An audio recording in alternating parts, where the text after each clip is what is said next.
Hi, I have a question from Stephanie or Steph.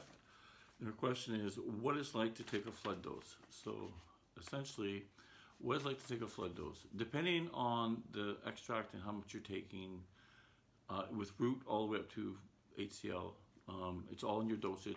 But initially, if you're on a high dose or a flood dose with any of those extracts, including root, what happens is the body gets into a situation where you start to hear a buzzing in your ear. And that buzzing almost turns into a hum. That's usually the first sign that you know that something's going to happen when it comes to Iboga.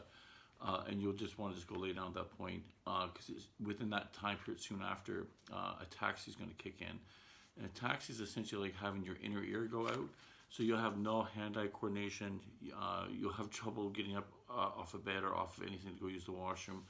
I've seen some people do it, but that's the exception to the rule. Most people would have a hard time getting out of bed during an Iboga trip, because the Iboga wants to essentially keep you laying still and not moving with no noise or distraction. That's usually why when we do go, when I recommend doing a Iboga treatment or a flood dose, that you have no noise or sound during the trip itself, and you're in a safe, quiet space without a lot of noise or distraction. Any noise will interrupt the trip. So when the trip starts, they'll start with the buzz in the ear.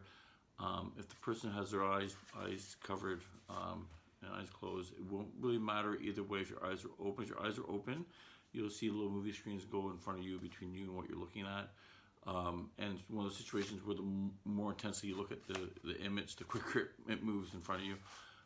With your eyes closed, you tend to go from that state. Some people initially might see black and white images of faces initially, and then from that black and white image of faces, it kind of evolves. It's like watching a movie essentially, and it gets to be like you're having a dream. So essentially, it's like having a waking dream while you're awake. You're conscious the whole time. So you're conscious that you're having a dream, but at the same time, you're seeing a bunch of visual visions, and you're interacting in that dream state. You're actually interacting with sometimes a spirit guide.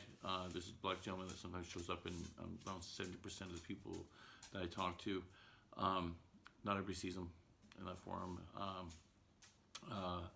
But a lot of the sort of the storyline of the trip for a lot of people is connection with family.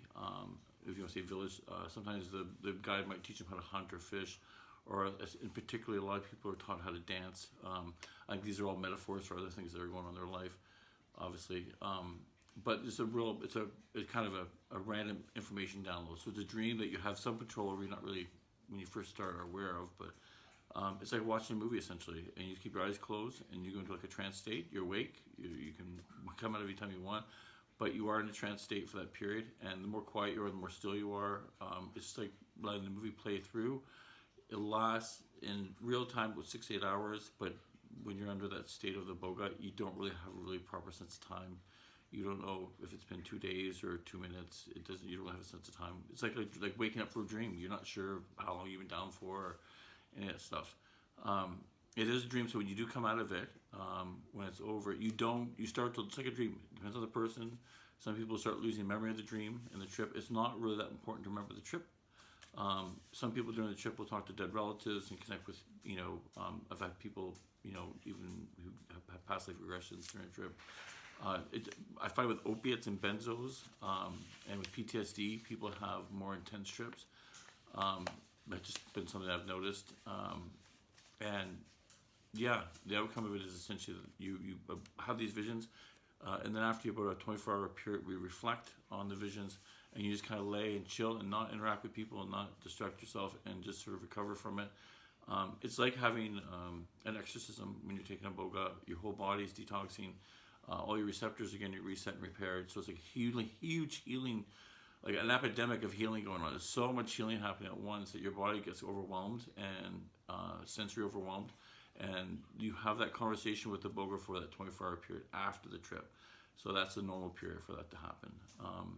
And that's pretty much what the trip's like. Hope that answered your question, Steph.